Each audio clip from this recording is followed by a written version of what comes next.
Everybody dance with me. Come on. Come on, Sassafras. Welcome Come on, to Frania. Read My Lips Radio, a lively hour of unscripted conversations with savvy creatives. Producer and host, akaRadioRed, asks novelists, artists, photographers, designers, comedians, actors, musicians, composers, screenwriters, directors, and technology innovators about their creative passion, inspirational muses, and how they create.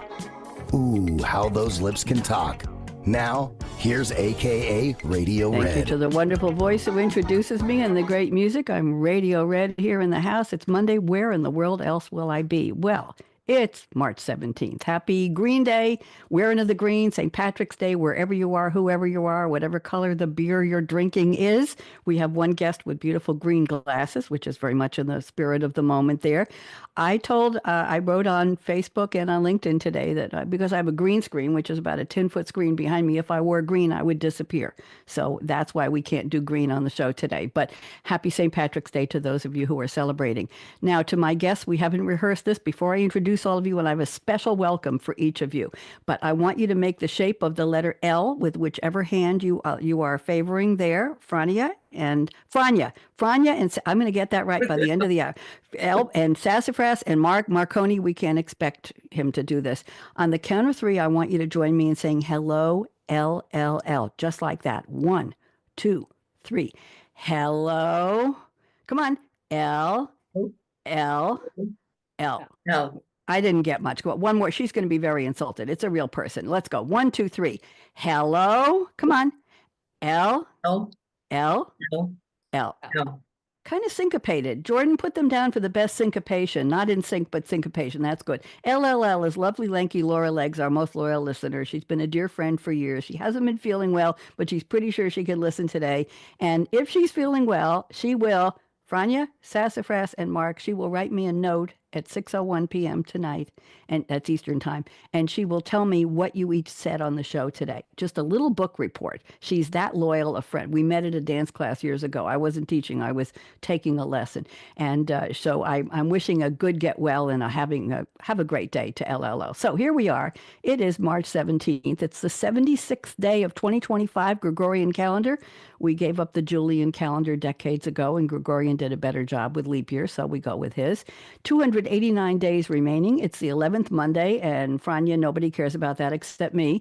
It's the 87th day of winter. There were 3 days left till spring. Woot, woot! Everybody be very happy. All the blossoms are out. The pear trees are blooming here. I'm in eastern Tennessee, and the bulbs are coming up out of the ground, and everything is starting to bloom a little bit early. It's going to be 32 degrees again tonight. Sorry, kids, go back under the ground and be safe. So I have a special greeting for each of you, and I'm going to read it now. And when I call your name, just wave. Okay, so here we go. I hope you like it. Welcome to Read My Lips, where akaRadioRed shines bright, bringing cool conversations with creatives for your delight. In her Scarlet Mike's live streaming glow, she opens the door for creative sparks to ignite and inspiration to soar. On the stage today, where tails wag and minds play, Radio Red leads the pack in a creative way. With her Scarlet Mike glowing, the energy runs free, unleashing bold stories. Come sit, stay, and see. Here we go. For fixing things, I'm ready for my 3 guests now. For fixing things young to crafting with grace, Mark Bello's love for language found its place. On the FM waves, his radio promos would play, but his true magic shines in a canine special way. Teaching dogs Melly and Marconi letters, numbers, and more, Mark unlocks canine and human minds like never before. Mark, what'd you think? Salante. Loved it. Okay, good. I'm glad. Let's go to our next guest. From cats to canines and birds in flight, Frania, Shelley-Grielen, helps them all day and night. A trainer, an author, and a teacher too, with science and heart. She guides them through. An urban wildlife, Frania helps with care. For every creature, she is always there. Frania, what'd you think? I love it. I'm glad. You're welcome. And now let's go to our third guest. From high school training to many stories to be told, Sassafras Patterdale's journey is fearless and bold. Dogs gave them hope with a safe embrace, helping them write with wisdom and grace. Through books and screens, their voice now shines bright, championing pups and people with all their might. Sassafras, what'd you think? Very nice. I'm very glad. And let me close up here. So gather round, lend us your eye and your ear, or your eyes and your ears, as we dive into creativity with our vision clear. AKA Radio Red's roundtable is set today. We hope to inspire you to live large, love life, and play. So what'd y'all think? How'd I do? Fantastic. We did good? Okay. Mark, I've done this for you a couple times before. Now let's go around the table and let's get a little more filling in the blanks, please. I just gave 6 lines to each of you, and it's hard to capture an entire lifetime, but let's see if we can take about 2 minutes extra on top of what I read and just tell us a little more. Well, Mark, what have you been up to? I'm putting you and Marconi on full screen here, so why don't you tell us what you're doing? Well, other than breaking an ankle and being sidelined, which has affected life greatly, I've been dealing with this little this boy, the 75 pounds of solid muscle, and he will test you at all points. And the last thing we taught him was factoids about New York City, Frania. So, oh yeah, he knows quite a bit of facts. Memories on dogs are a lot better than people think. And I've tapped into a way of communicating with them. And Marconi here can tell a lot. You want to show us a little bit? Is Marconi ready to give us a quick test now before I go to the other guest, just at the start of the show? Just see, come here, come on, up. Want to do sit and stay? Gotta go up. Come on, you want that? Come on. Marconi, you tell me, what's the address of the Empire State Building? How many? 3. Next digit. 5. And what's the last digit? 0. 350. What avenue?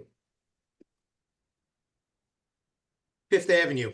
And can you tell me what side street? 30 what? 30 what? 33rd. And what's the other side street? 30 what? 34th. How's that? Okay, I'll take it. Thank you very much, Marconi. It's lovely to see you. Last time you were a little bit shy, and it looks like you're more present and more interested in doing this today. So thank you, Mark. Lovely to see you again. Let's go to Frania. I'm putting you on speaker view. Would you fill in a little bit of the blanks? I know I missed a lot about your story, so tell us more, please, and welcome. Okay, so I'm here in New York City, and I work doing applied animal behavior science with people, cats, and their dogs, and I do some birds and urban wildlife. And I have a book that just came out, Behavior Matters for Cats and Dogs, just won the Dog Writers Association of America Best Book of 2024 and the DogWise, oh wait, I reversed that. It's the Best Behavior Book from Dog Writers of 2024, and then the Best Book from DogWise of 2024. So that was really exciting to get that. And that book came from the work that I do with teaching people about animals and working with clients about animals, and also to address the tremendous surrender that we see with shelters and people after the pandemic giving up animals, because behavior it matters. It's the reason why we do a lot of that surrender, why people have issues not keeping dogs in forever homes. So hoping that that helps them to have that resource for people. Thank you. Frania, question. What's the number one, if you can isolate one thing, the number one thing you find that either people ask you to teach them about their pets or you feel they need to learn? Is there one thing on top of everything? I think the one thing that people need to learn is to be able to look at what's going on from the animal's point of view. These are different species with different sensory perceptions, with different ways they view the world. And a lot of this is about a disconnect, right? To how we process information and how they process information. The biggest thing that people ask about are the reasons that we see with surrender. With cats, it would be a multi-cat aggression. We bring in a new cat. That wasn't their idea. They're very territorial. Unacceptable elimination. Dogs, you're going to have aggression, a lot of training issues, which again comes basically from we're bringing in an animal that sees the world in a different way. And, there's that jumping up, for instance, right? Really a great way a dog says hello. that's totally natural for dogs, doesn't work so well for people. So yeah, that kind of stuff. Thank you very much. I have two grandpuppies who are Labradoodles, I told you. And a neighbor came over the other day when my family was visiting, not this weekend, the weekend before. And the two of them just were all over him. Poor Don. And he's being attacked by these two very sweet dogs. They're not that big, they're not that small. And we just had to say, okay, sit, settle. That's fine. That's why they were so excited to see him. Almost the same greeting they give when they come to my house when they haven't seen me for 4 to 6 weeks, but it was a little different. Stranger, let's go sniff him. Let's go jump on him. Let's go tell him how much we're happy to see him. And we had to rescue him. So, they were still going through the greeting for a couple of minutes, and we basically, took Don out of the room and said, bye bye. We're going to move him somewhere else. So it would be lovely to quiet that. But talking about what you said, Frania, I'm thinking of, we talk about being mindful of other people's lifestyles and of their needs and of their backgrounds and of their traumas or whatever it is. And we say, walk a mile in their shoes. Well, you could say, walk a couple feet in their paws. I'm going to leave it there. Okay. Yeah. Thank you. Okay. Sassafras, we're so happy to have you here too. And I have to do a shout out. Who recommended you to me? Was it Pilly Bianchi? Sassafras? And yep. Same thing with you, Frania? Was it Pilly? Yep. Yes, Yep, great Pilly lady. Bianchi's been on several times, and Alexis Devine, and they're both traveling today, so they were unable. So I'm delighted to meet both of you. Sassafras, putting you on speaker view. Tell us a little more about yourself, please. Welcome. Hi, thanks so much for having me. I am an author. I'm a dog trainer. I'm the author of 12 books. I write about all kinds of things, fiction, nonfiction. Probably most relevant today is my dog work. And like I said, I'm an author. I'm a full-time freelance writer and do a lot of multimedia dog training, specifically focused on enrichment and sports, specifically focused heavily on trick dog. Tell me a little bit more about the dog training. What do you train for? What do you do? What kinds of dogs? Where? Who are your clients? Give us a little more. Sure. Yeah. So I work with people all over the world. I have worked with hundreds of folks from around the world, specifically around trick dog as a sport. My oldest dog has been the #1 trick Newfoundland in the AKC National Trick Dog Competition 3 times. I'm the author of a couple of different trick dog training books, and I do a lot of different kinds of multimedia education, social media, video classes, and then writing a lot about dog training for places like the American Kennel Club, the New York Times, Wired, stuff like that. Very exciting. Frania and I were talking before we went live, about all of those ribbons behind you. Can you just give us a little tour, please, Sassafras? What are they from? Sure. There are a lot of ribbons behind me. The majority of them are from Trick Dog, like I mentioned. My 8-year-old Newfoundland Sirius. She was the first grand champion first Newfoundland to become a grand champion trick dog. She's been #1 Newfoundland in the national AKC competition for trick dog 3 times. She has basically every trick dog title. I also have an 11-month-old puppy.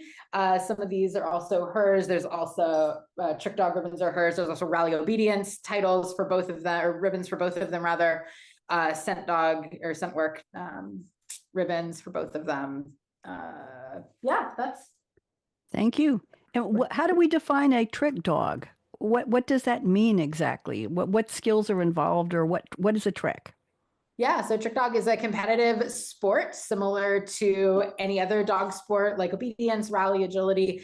In trick dog, dogs are performing a wide variety of tricks beginning at the novice level all the way up through elite performer, if we're talking the American Kennel Club, where dogs are performing a series of tricks at that specific skill level all the way up through. Again, elite performer, they're performing a routine, telling a scripted story with their handler, utilizing tricks. It's not a good. Thank you very much. Thank you very much. Would we consider what Mark does with Marconi? Are those tricks, or is that the eidetic memory and the ability to translate words into letters into a numeric coding system? Would that be a trick, or is that not exactly what you're talking about, Sassafras? It could be a trick. It could be a trick. Yeah. Depends on how you want to define it, but you could put it categorically there. Yeah. Okay. Thank you very much. Thank you all for the extra introductions. I want to go to the part of the show where I've asked each of you to send me a quote from a fictional character in a fictional movie or a TV show or a song lyric. I've done a little research on them, and I'll read a little bit, and then I'll ask you to tell us what the quote has to do with your own creativity, personal, professional. So Marcus sent us a quote from Don Corleone, played by Marlon Brando. We're talking about the original Godfather, 1972 epic crime film directed by the one and only Francis Ford Coppola, who wrote the screenplay, co-wrote it with Mario Puzo, and it was based on Mario's 1969 novel, all-star cast. Would you believe Al Pacino was in that movie, and Robert Duvall, and Diane Keaton, my goodness, 1972. I don't know if any of you were even born, and then let's just leave that one on the table. Okay, so I was, though. Okay, so the quote Mark has picked is, I refuse to be a fool dancing on a string held by all those big shots. That's my life. I don't apologize for that. I don't do a good Marlon Brando. Mark, you want to tell me what this means to you, please? The There's Godfather. Okay. the logo. And Okay. Good. Talk into your speaker so we can hear you. That's it. Go ahead. this was a scene. They were in the garden behind the house, and it was Corleone and his son Michael. And Vito was retired, and Michael was trying to reassure him that he could handle the family business. And there's a parallel here. The parallel is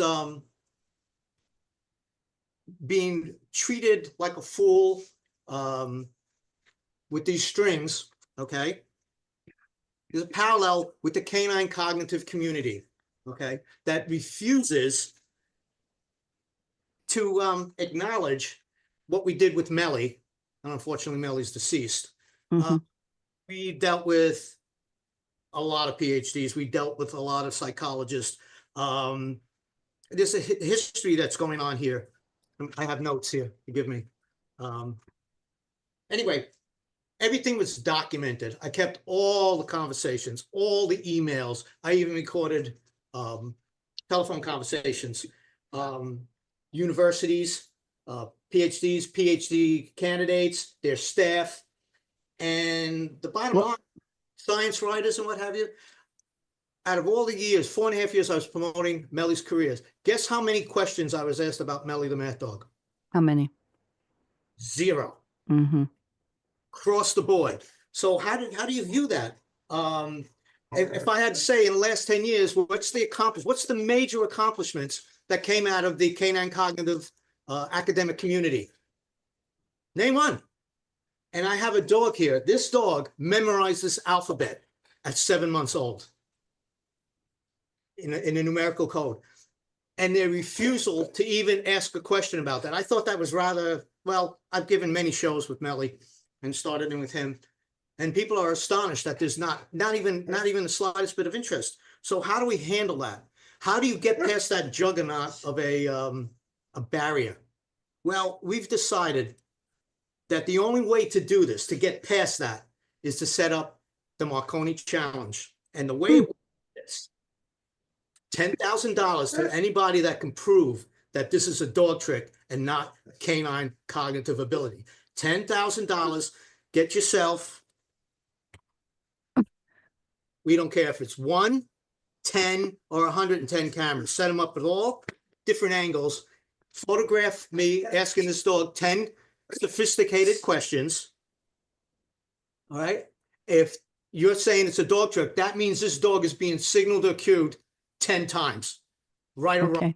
Okay. Mark, is this, I didn't know this from you, but I haven't seen this in any of your communications before. Is this a world debut of the challenge? Are you making an announcement here? Yes, we are. This is on your show, and we will come to your studio and do it live. Well, there's not enough room in my house for those many cameras and those many people. I broadcast from home. Thank you very much, Mark. That's very, very interesting. Let me go to the quote next from Frania. Thank you, Mark. Frania has picked a quote from Scarlett O'Hara, played by Vivian Leigh. The movie, of course, another epic from 1939. We're going way back in time. Gone with the Wind, epic historical romance film. This was the last line spoken by Scarlett O'Hara. The movie was an adaptation from Margaret Mitchell's 1936 novel. Had a lot of trouble in the production. Directors left and writers left, and it was too long. However, Gone with the Wind became the highest earning film made up to that point and held the record for more than 25 years. And adjusted for inflation today, Frania, it's still the highest grossing film in history, considered one of the greatest films of all time. And in 1989, it was one of the first 25 films selected for preservation in the U.S. National Film Registry. Here is a line. I won't try to do it with the Scarlett O'Hara accent, although I'm living in Tennessee, so I probably could. I won't try. After all, tomorrow is another day. Frania, do you want to do the Scarlett O'Hara accent for me, please, and do justice? Oh, I don't know if I can, but being a New Yorker, but I will say that it's so funny. Because I wasn't even like necessarily relating it to something that I did. The reason that I thought about that quote is it's so incongruous. It doesn't work with the movie in my mind at all. It's just like all these that leaves her, the war, everything, all these terrible things have happened, and she just holds up her tear-stained face and says, I'll figure this out tomorrow, because after all, tomorrow is another day. And it's that, the way she says it, and then the music swells. P.S. By the way, Gone with the Wind, in my opinion as well, I think was one of the best movie adaptations. It's very difficult when you read a great book and then you watch the film and it just doesn't jive. But that was a great adaptation, except for that line, which makes totally no sense. However, one of the beautiful things about that is its incongruity. I was thinking when you were asking about relating it to the work that you do, I think when it comes to cats, dogs, animals are very congruent. That is why we can rely so much on body language, because we really can see what is going on with them. They communicate very clearly to each other and to us if we can be expert in our observations and watch them. So, a lot of this agenda that people may think they have when the cat doesn't use the litter box or the dog goes behind the couch and mostly they're going behind the couch because you probably yelled at them for going in front of you because you didn't take them out, kind of thing. But the animal itself doesn't hold anything in the past. I mean, they have history, yes, but most of the time there's this congruence of what's going on. So there's always that going forward with them. So I could kind of link it with that, but I just love that quote because it's so nonsensical in so many ways, but it's not when you start thinking about it. It's not at all. That's a quote for resilience. It's a quote Yeah. for hope. It's a quote for, think of a dog saying, well, Bob yelled at me because I didn't do this or I didn't do that, but tomorrow's a better day. Maybe Bob will be in a better mood, right? And absolutely. And I think one of the things that when we look at our domesticated species, and not all species were easily domesticated, if you go back, you're talking really only about 14 that in the first wave of domestication. One of the things that was very, very important was to find species that were going to be very forgiving of men and women, right? So horses and dogs and even our cats, they really let things go. They don't hold on and they don't hold grudges. And they really just, it's really about being in that moment and about having that resilience, right? Mindfulness, right? Yeah, absolutely. Canine and feline mindfulness. That's Absolutely. not, Yeah. I had never thought of saying that, but maybe it is forgive and forget, although sometimes things that they don't forget. And that's why, yeah, Well, that we know. be necessary too, right? You have to, Yeah. as an animal, an organism, you have to protect yourself. So you have Yep. to know where there's real danger. So yes, Yes. you safeguard. Yeah. Yeah, thank you very much. Interesting quote. I'm always happy to see quotes from the classics, the iconic movies. So thank you. Sassafras has sent a quote from a, my goodness, it's from a song from last year, 2024. We're leaving behind the movie from 72 and 39 and we're moving to 2024. And the quote is from a song by Jelly Roll from the song Smile So Much and the album Beautifully Broken. And I'll give you a little background. I had to look this up, Sassafras. Jason Bradley DeFord, professionally known as Jelly Roll, is the stage name of Jason DeFord, a Nashville-born singer, rapper, songwriter who blends country, hip hop, and rock. Started his career in 2003, rose to fame in 2022 with the single "Son of a Sinner," which won 3 CMT Music Awards in 2023. Jelly Roll embraces an underdog persona. Here's the line. You're going to tell us what it has to do with your creativity. Even when it's hard, even when it feels like it's fallen apart, if you'd seen all the years, all the tears I've cried, you would know why I smile so much. Sassafras, interesting line. Go ahead. Yeah, sure. So I've been working professionally as a writer for almost 20 years, and a lot of what the work that I've done both in and outside of the dog world and connected to arts and culture is looking at challenging moments and looking at ways that there are finding joy, the ability to find joy in those moments. And so I was going for a contemporary quote that I thought sort of fit that, which is how I ended up there.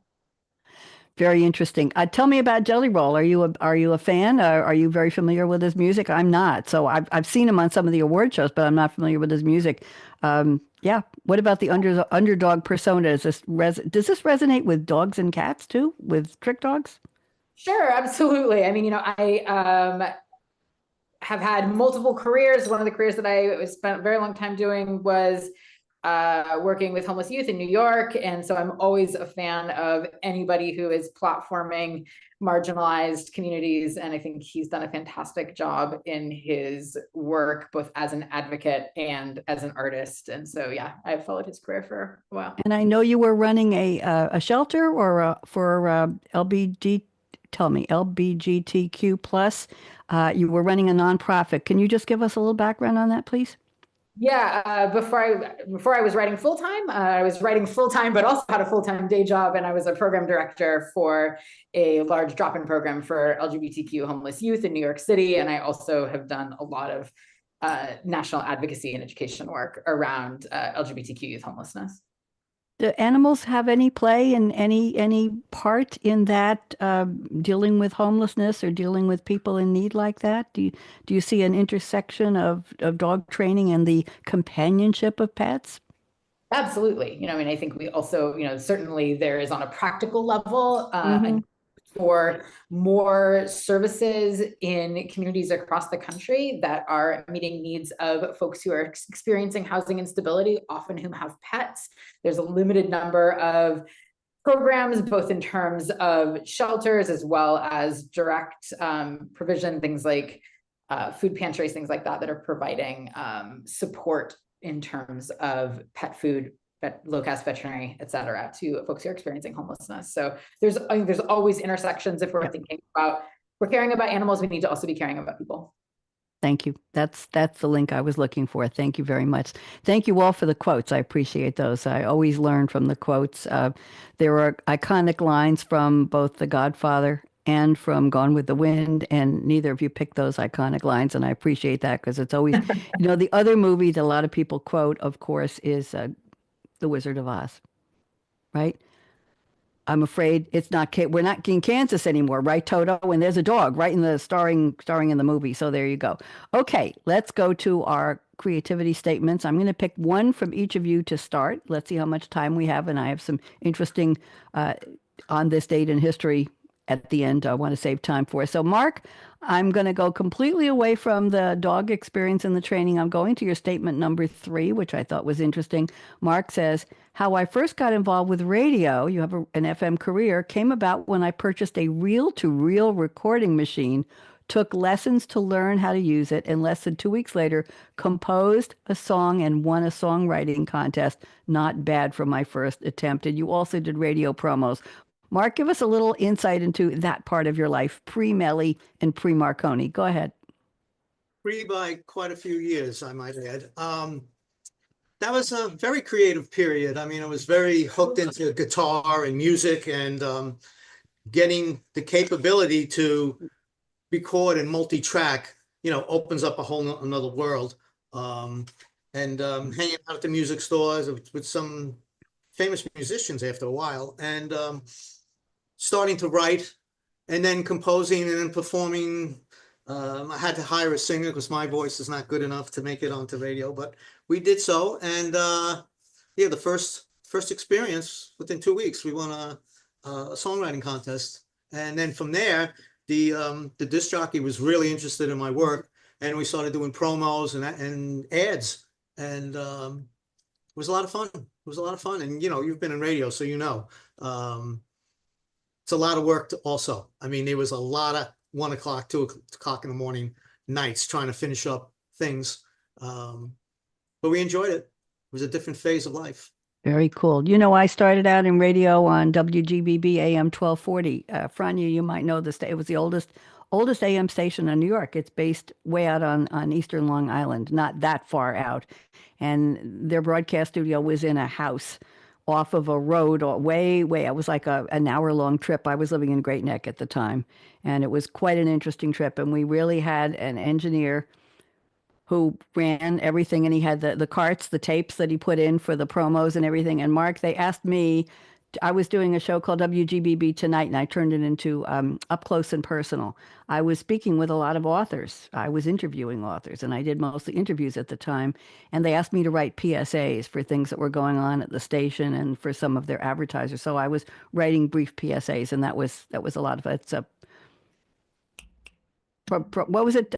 Service announcements, public service announcements, and it was really, really fun. Missed those letters. Thank you very much. And then they moved to Babylon. That was in Babylon. They moved to Merrick, Long Island. Franny, are you connecting with any of this? Down on Meadowbrook Parkway South. You're talking about Long Island, right? Long Island, yes. Yeah. So yeah, I mean, I'm familiar with some of those areas, but and I'm not really that familiar with, like, when you start to get into like Merrick. I know like the shores and the more South Shore, yeah, near the South Shore, and they moved to a studio with glass tiles and a window where the engineer was behind the window, and that was a lot of fun. I was the first voice to broadcast after they moved. It was almost a hurricane strength storm. I want to say a tornado, and a friend drove me.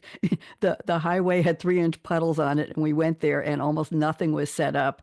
And I still did the show. I never went back and listened to it, but I bought a briefcase full of horoscopes from Newsday from that day, just to be able to have stuff to fill. They didn't have the music, they didn't have the intros, and it was a Monday night show, and I was the first one on the air when they moved from Babylon to Merrick. So I have very interesting memories, not necessarily fond, but it got better after that. Thank you very much. Frania, I'm looking at your creativity statement number 2 here. You packed a lot into it, and I want to talk about when and where. So let me read the statement, then I'll ask you a question. You say, I create videos, webinars, seminars, training classes, behavior modification, interventions, posts, social media content, articles, and books about animal behavior. So the way we usually approach this, Frania, is I say, how do you create? When do you create? Do you write at night?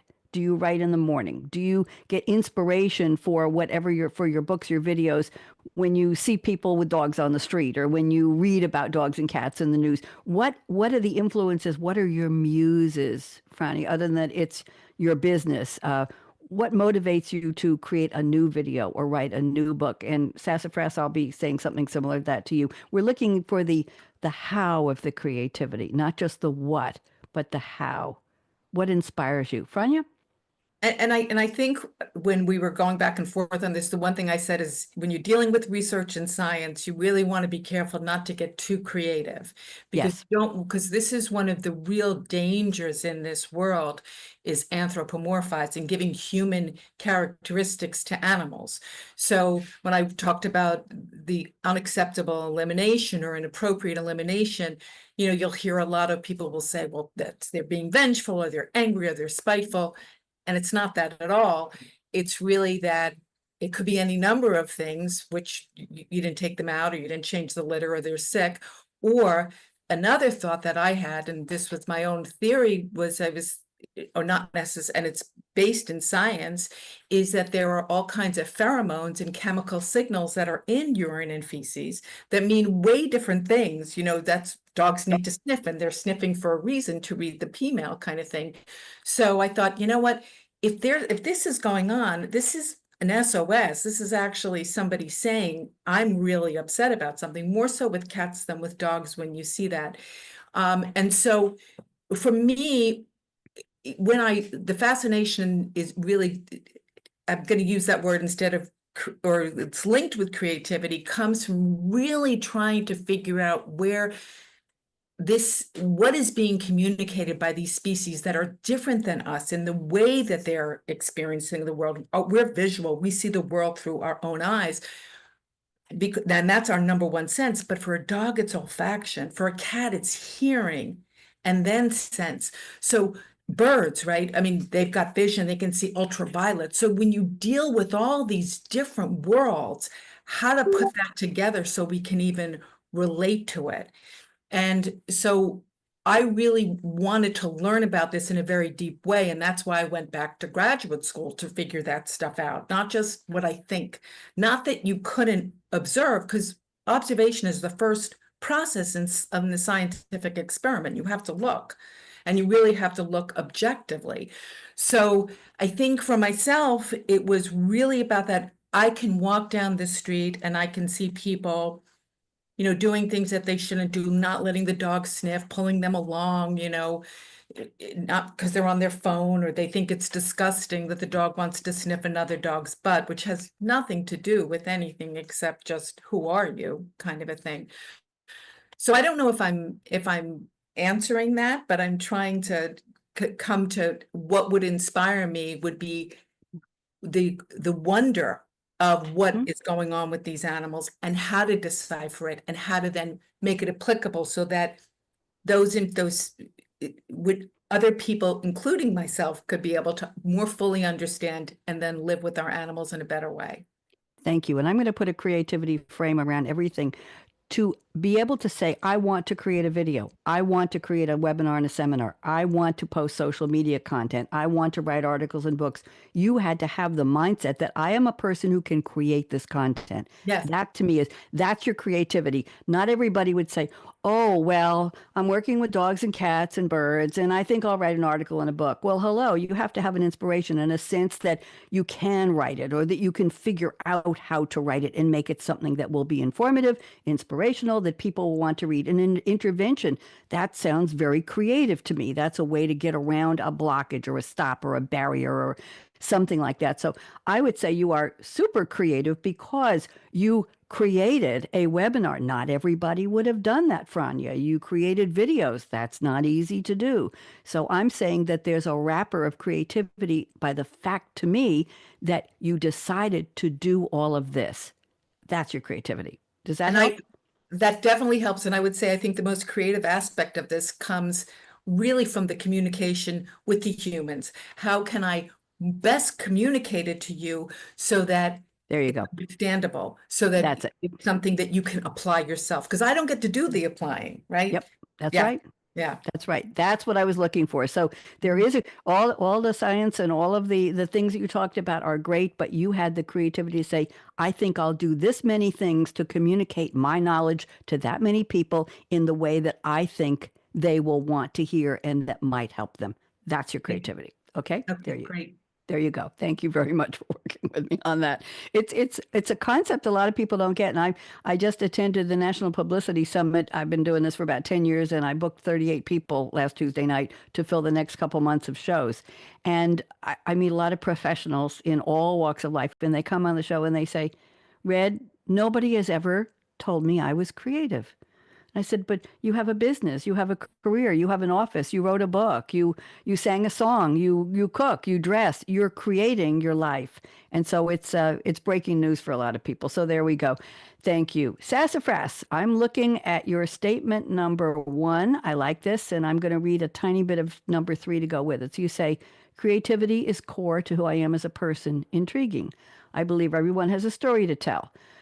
My stories, both fiction and nonfiction, have been central to how I've lived my life since I was a teenager. I believe stories shape, connect, and change us, whether I'm helping someone design a high-level trick dog routine with their competition dog or connecting with the reader around the most difficult and painful thing they've survived. The through line in my work has been creativity. So this is an observation. So what I want to know, Sassafras, is what in particular inspired you to write The Lost Boy, B-O-I? I read about that. What is that book about?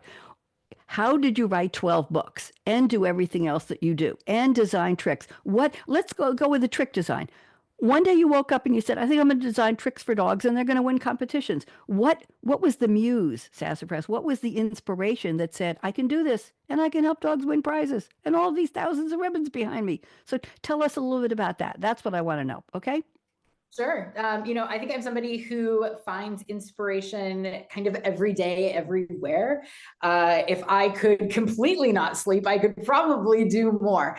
But I have so many ideas in my head all the time of things I want to create. And I feel very fortunate. I've had so many opportunities to create them. I try to find interesting moments in just about anything. I can probably find something in that I want to work on. So that's kind of the baseline of how I structure things and how I approach things. You mentioned Lost Boy. Lost Boy is a novel that was published in 2015. The film rights were optioned a year and a half ago. So it's going to be a movie, which is very exciting someday. But it's a retelling, queer punk retelling of Peter Pan, and is probably the fiction work I'm best known for, and jump-started a lot of my career, and was very fortunate to have amazing experiences getting to tour with that book and meet readers, and it was a lot of fun. Tell me a little bit more. 12 books. Would you wake up one day and say, I'm going to write another 11 books? I'm going to write another 10 books. I'm going to write another 5 books. What's in your mind? Do you want to write a lot, or do these just, you wake up one day and say, oh, I've got another book idea, and you write? How long does it take you to write these books? Completely depends on what book it is. So I'm a full-time freelance writer. Freelance writing is what predominantly, along with multimedia dog education, is what feeds my dog, is what pays my mortgage. So I write all day, every day. Books are certainly a passion of mine, and I have, as you mentioned, written a number of them in a variety of genres: fiction, nonfiction, books for adults, books for young readers. And my passion behind writing books and any of the writing that I'm doing really is about the ability to connect with people, regardless of what the theme I'm writing on is, and helping people to understand, when it's dog writing, understand their dogs better, provide more enriching, more engaging lives for their dogs, and build stronger bonds there. So that's certainly on the dog side of it. And yeah, connection with readers is the number one goal for me in any of the work that I'm doing, whether it be, video content or magazine articles or books. But yeah, I hope to write another 12. Okay, well, maybe you will. I have another statement here I want to add to that, and then you've alluded to it in terms of connectivity. You say creativity is about community building. I see living a creative life as centering the connections I'm able to make with other writers as well as my readers. What's that thought that goes into writing a book and saying, I think there's a population who would benefit from this, who would enjoy this, who they might cry, they might laugh, but I'm connecting people. That's what I want to know, is this a sense of community building. How important is that to you, and how does that fuel your creativity? Would you look at the clock one day? I'm going to go back on screen here. Would you look at the clock one day and say, oh, I haven't written a book in 6 months. I bet people want another book. I think I'll wake up and write a book tomorrow. I'm not making fun. I'm appreciating this. But in terms of community building, do you feel that there's a service component, that I am part of building this community and they're eager for my next contribution? Tell me a little bit more about that, Sassafras. Yeah, absolutely. I laugh because, yes, I wish it would. I wish that the timing worked in that way. I will never complain. I'm very fortunate. I'm truly able to do what I love most every single day. And I pinch myself every day that this is my job and my work. Unfortunately, books pay the least well of all the writing that I do. And so they are sometimes what go to the back burner when it comes to writing. So yes, I would love to wake up tomorrow and write a book. That is probably not on my to-do list, though I wish it was. And many of my readers also wish it was. But yeah, I think community is incredibly important, and it's incredibly important for all of us. Certainly in this challenging cultural political moment, I think the ability to connect with people who are different from us could not be more important. And that's something that I know that my work has had the ability to do, and help people to feel seen and understood. And it's something that I never take for granted with my work. Thank you. Frania, how do you promote your books, your webinars, and everything? Is it done on the web? Is it through your social media posts? How do you tell people where to find you? I think I do a lot of stuff with social media. I mean, I think we all do. It's kind of crowded, right? Because there's a lot of people out there. There was a time, you talk about taking it back. years ago, where you had like four television stations and maybe like there was HBO or something like that. And now everybody's got content. So for a while it was great because you had more choices, and now it's overwhelming. Yep. So I certainly am there letting people know about stuff. I'm on all of them, TikTok and Instagram and YouTube. I will even say that when I taught for 5 years full-time, I'm also a licensed pet care technician teacher. I taught at a vocational school for individuals with disabilities, and my program was the pet care technician program. And so there was a lot of applied with that, but I had students for 5 hours a day in a classroom, and I needed to show them things. I would bring a cat and a dog into class, but you couldn't bring those animals every day. You could, but I didn't for different reasons. And I made videos. I made how to pick up a cat. Cats were like the stepchild of the companion animal world. There was a lot of stuff on dogs that I could show videos of, and so I made videos about cats. See, that's your creativity, Frania. Not everybody would have done that. Continue. Go ahead. All right. My how to pick up a cat, how to pet a cat. I got close to 200,000 views on YouTube. Now I'm going back, okay, maybe probably 2012 or something like this. Oh my.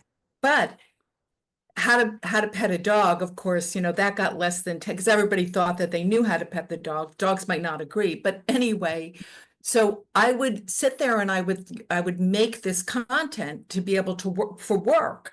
And you would get a lot of views with it. Not the same anymore. I would also say, though, let me just say that when it comes to people finding my work or having this, people are self-motivated. There's so much information that's out there that people will look for it. So if you are there and you've got good information, hopefully it's credible and hopefully it's good information, people can find it.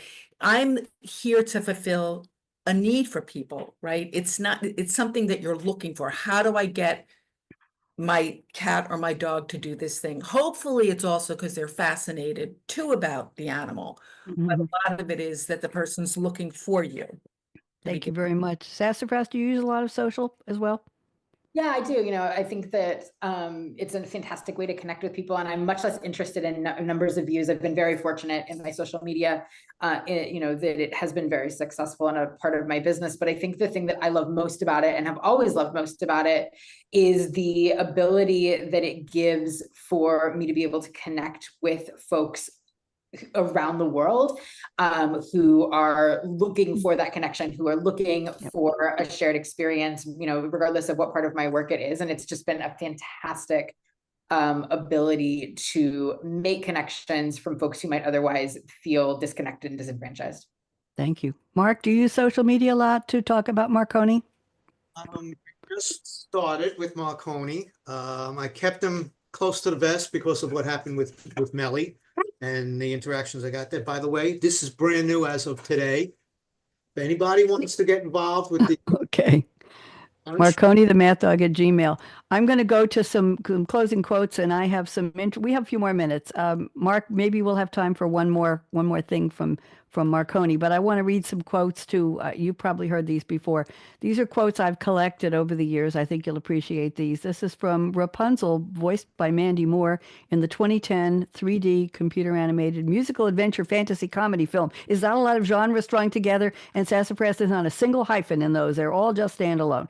And the movie was, of course, Tangled, and Mandy Moore did the voice. And here's the line that I captured. Venture outside your comfort zone. The rewards are worth it.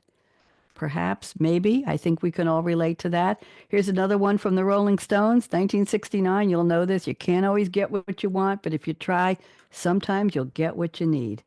Isn't it the truth? Talking about creativity. And here's one from Glinda, the Good Witch of the North, played by Billy Burke in the 1939 fantasy film, The Wizard of Oz, the real one. You had the power all along, my dear.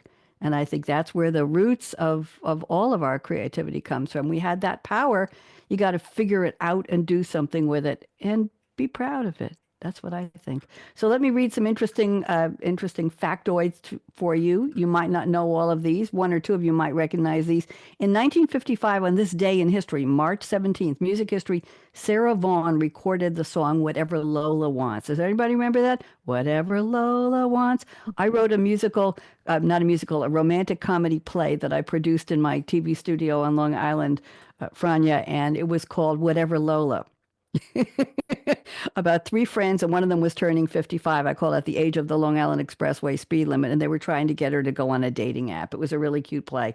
On this day in 1958, the Champs, Tequila, if anybody remembers that song, hit #1. It was the most popular saxophone instrumental song ever up to that point. Same day, the Coasters recorded Yakety Yak, Don't Talk Back. I'm sure some of you Sassafras may not know any of this. In 1958, the same day, the first ever greatest hits compilation album was released, and surprise and shock, Frania might know this person, and Mark, Johnny Mathis had the first ever greatest hits compilation album. It stayed on the Billboard Album 200 chart for 9 years until Pink Floyd kicked it out with Dark Side of the Moon. Jimi Hendrix in 1967 released Purple Haze in the UK.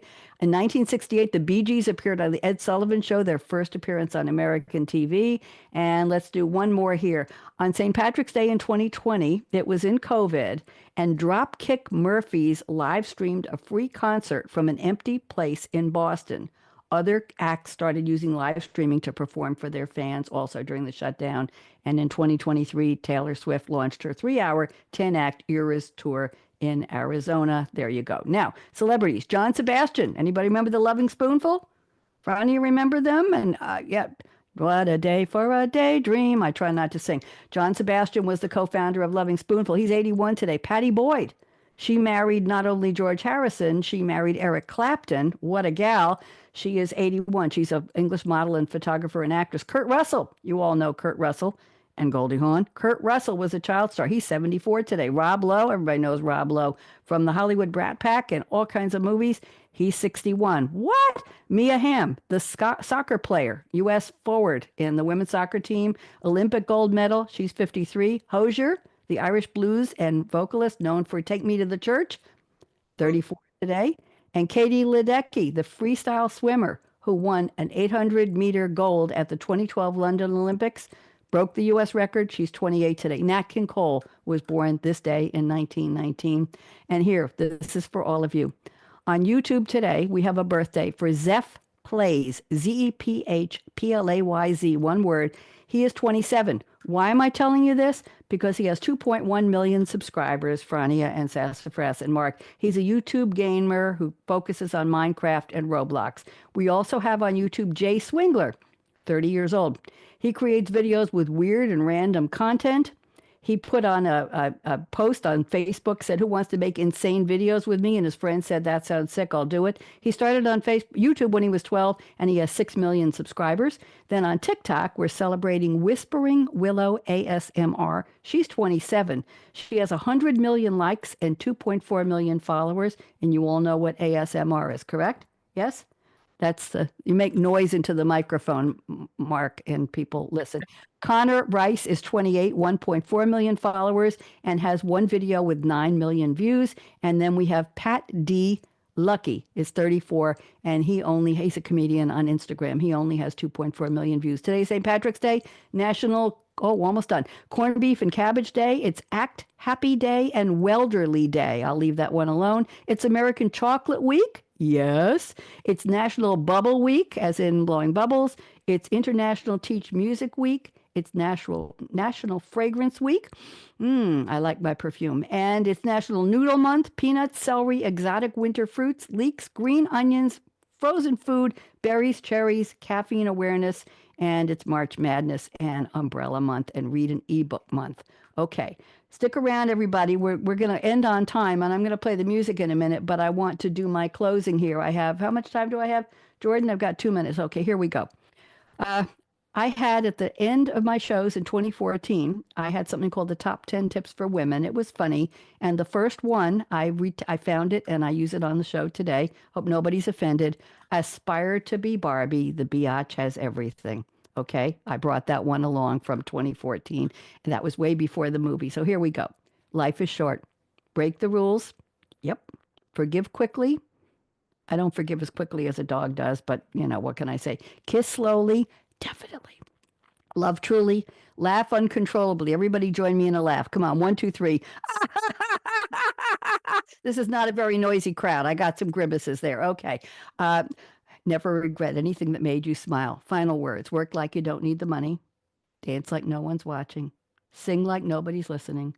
Love like you've never been hurt. We all have. Let your heart grow back and regenerate and love again. Money talks, chocolate sings, la. And last but not least, thank you for turning me on. Radio Red saying thank you so much to my wonderful guest today, Mark Bello and Marconi. I'm always absolutely delighted to have you on the show. And Frania, I learned to say your name. Thank you so much. And Sassafras, it was such a pleasure. And let me put on the closing music here. I'm already starting it. Here we go. Here we go. Here we go. Here we go. Let me start the music. And why is it not playing? Just give me a second. Oh, because I don't have the volume on. Let's do this. Here we go. Conversations with smart, We're going to start savvy, all over creative again. people. On Read My Here we Lips go. Radio, producer and host, aka Radio Red, invites you to eavesdrop on her live, unscripted conversations with smart, savvy, creative people as she discovers There's what that sun. makes them tick, where they find their inspiration, when creativity first became their passion, and how their creative process can inspire Everybody the dance rest with of me. us Come to on. think Dance out a of the little. box. Sassafras, Enjoy, let's see you move. aka Come on. Radio Red's always lively, cool conversations with creatives. Oh, how those lips can talk. There we go. Okay.